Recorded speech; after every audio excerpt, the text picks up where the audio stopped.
You're watching Her Hoops, and right now, the WNBA is standing at a crossroads. Not because the season is about to start, but because nobody seems willing to say when it won't. Breanna Stewart just pulled back the curtain on the CBA negotiations, and for the first time in weeks, we're hearing the word progress. Not agreement, not resolution, just progress. And in WNBA terms, that's loaded. Here's the problem. There is still no drop-dead date, no public deadline, no clear moment where the league says, if this isn't done by then, the season's in trouble. Porters, well, it looks like Breanna Stewart is coming out and saying that maybe some things have been addressed when it comes to the WNBA CBA. They still got issues that they're a part on, but some progress has been made in just the last few days. And so this is pretty interesting. Make sure you subscribe. Make sure you're still subscribed. And let's take a look at this. And that silence? That's not accidental. The union says some issues have been addressed. The league says they've made concessions. Fans hear that and think, okay, so what's the holdup? And that's where things get uncomfortable, because this isn't really about housing anymore, or facilities, or minimum standards. This is about revenue sharing, power, and how much leverage the players actually have when the clock is ticking. Before we break down what progress really means, and why this standoff might be more fragile than it looked. Interesting. WNBA and players make CBA progress as Breanna Stewart opens up on process that has taken way longer than needed. Boy, that a little truth. Some actual truth out of one of these players.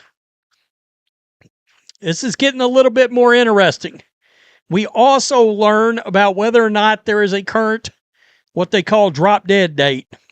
Make sure you like, subscribe, and lock in with Her Hoops, because this story is moving fast, and not everyone's being honest about it. To understand why this moment matters, you have to understand just how long this process has dragged on, and how quiet it's been behind the scenes. According to Breanna Stewart, the WNBA Players Association Executive Committee held a call after the league finally responded to the players' most recent proposal. That response? It came more than 6 weeks late, and when it arrived, it didn't exactly shake the room. Stewart admitted the league's offer didn't move much money-wise. To discuss the WNBA's latest collective bargaining agreement proposal, which arrived on Friday, the executive committee wanted to, quote, really understand everyone's point of view and, quote, get on the same page about what we're asking for. Get on the same page? My understanding, everybody was on the same page, right? Oh, that's right. We found out that there was a fracture. Translation: the headline numbers barely budged. Salary cap? A modest increase. Max salaries? Higher, yes, but nowhere near what the union originally demanded. That alone tells you this wasn't a breakthrough moment. It was a temperature check. But here's where it gets interesting. Stewart also acknowledged that minimum standards were addressed. Things that matter to us, in her words. Housing, facilities, quality of life issues that players have been pushing for quietly, while the public focus stayed locked on pay. And the league did move there. First-year players and minimum salary players getting guaranteed housing. Developmental players getting stipends. These aren't small concessions, especially for a league that's historically been tight with spending. So why the tension? Because behind closed doors, it turns out everyone wasn't on the same page. Despite public unity, fractures inside the union had to be smoothed over. That Sunday call wasn't just about the league's offer. It was about getting the players aligned before things got messier. And once you know that, the lack of a drop-dead date suddenly feels a lot more intentional.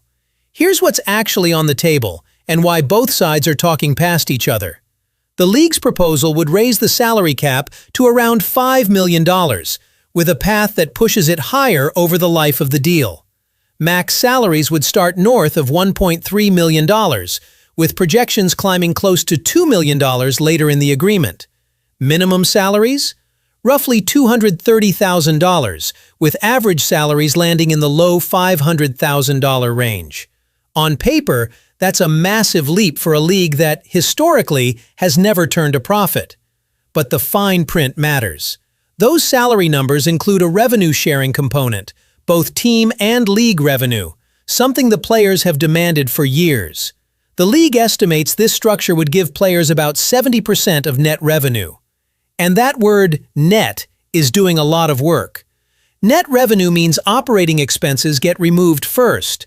The players, meanwhile, are pushing for a share of gross revenue before those deductions. That gap? That's the heart of this entire standoff. Because from the league's perspective, sharing gross revenue in a league still dependent on outside support is a non-starter. From the player's perspective, anything less feels like being asked to trust accounting they don't control. The union's ask goes even further. A salary cap closer to $10.5 million and max contracts approaching $2.5 million. That's not just negotiation. That's a fundamentally different economic model. So when people hear progress, what they're really hearing is this. The league has moved on quality of life issues, but not on the core financial philosophy. And with training camp creeping closer, that unresolved gap becomes harder to ignore. With just over 2 months until training camps are supposed to open, the clock is no longer theoretical. It's loud. And yet, Breanna Stewart says she doesn't know if there's a drop-dead date. That alone should raise eyebrows. Because let's be real, the league absolutely knows when things fall apart. They just aren't saying it out loud. The WNBA isn't just negotiating a CBA right now. They're also staring down a double expansion draft, the busiest free agency in league history, and a season that can't afford chaos after finally gaining real momentum. Silence isn't uncertainty, it's strategy. Stewart admitted both sides know this has gone on way longer than it needed to. That's not frustration, that's an admission that talks stalled, that priorities clashed, and that hearing each other now is being framed as progress when it should have been the baseline months ago. Here's the contradiction. The league has already put unprecedented money on the table. Housing standards improved, facilities addressed, salaries jumping in a league that's never been profitable. Yet the narrative from the union still centers on non-negotiables, and fans are noticing. Once the details leaked, and make no mistake, they were leaked, the conversation changed. This stopped being a private labor dispute and turned into a public relations battle. The league wanted fans to see the offer, to see the numbers, to see how far they've already moved. That's why the pressure is shifting, not toward the owners, but toward the players. Because now the question isn't, is the league being fair? It's, what happens if the union doesn't move? At the core of this dispute is a concept that sounds simple but isn't: revenue sharing. The players want a share of gross revenue, the top-line money before expenses. That's the model they point to in other leagues. But the WNBA doesn't operate like the NBA, and pretending it does is where this conversation gets uncomfortable. Right now, the league's offer already includes revenue sharing, just on net revenue, after operating costs, after logistics, after the expenses it takes to keep the league running. And according to sources close to the negotiations, that structure would still put players at roughly 70% of what's left. That's not small. That's aggressive for a league still building financial independence. From the players' side, the concern is trust. Who defines operating expenses? Who controls the math? If you don't trust the numbers, you don't trust the system. And that's where the push for gross revenue comes from. But here's the personal layer no one wants to say out loud. This is happening right after fans learned just how big the salary jump could be. Once that information hit the public, the leverage shifted. Because now, many fans see an offer that looks transformative, not exploitative. You can already feel it in the comments. The tone is changing. What used to be universal support is becoming conditional. And that's dangerous in a league that depends on goodwill as much as ticket sales. Add in rumors of potential player action around the NBA All-Star window, and suddenly the stakes skyrocket. That kind of move wouldn't just pressure the league, it would test public patience in a way the union may not be prepared for. This isn't just about money anymore.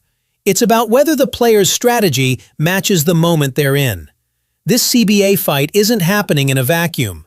It's unfolding at the exact moment the WNBA has more visibility, more attention, and more scrutiny than ever before. For years, the league fought to be taken seriously, financially, culturally, and competitively. Now that momentum is real, every move gets amplified, and that includes labor disputes. The league leaking the offer wasn't just negotiation tactics, it was narrative control. By letting fans see the numbers, the WNBA reframed the conversation from, "Are the players being underpaid?" to "How far is far enough?" That's a dangerous pivot for the union if it misreads public sentiment. Because fans don't live in spreadsheets, they react emotionally.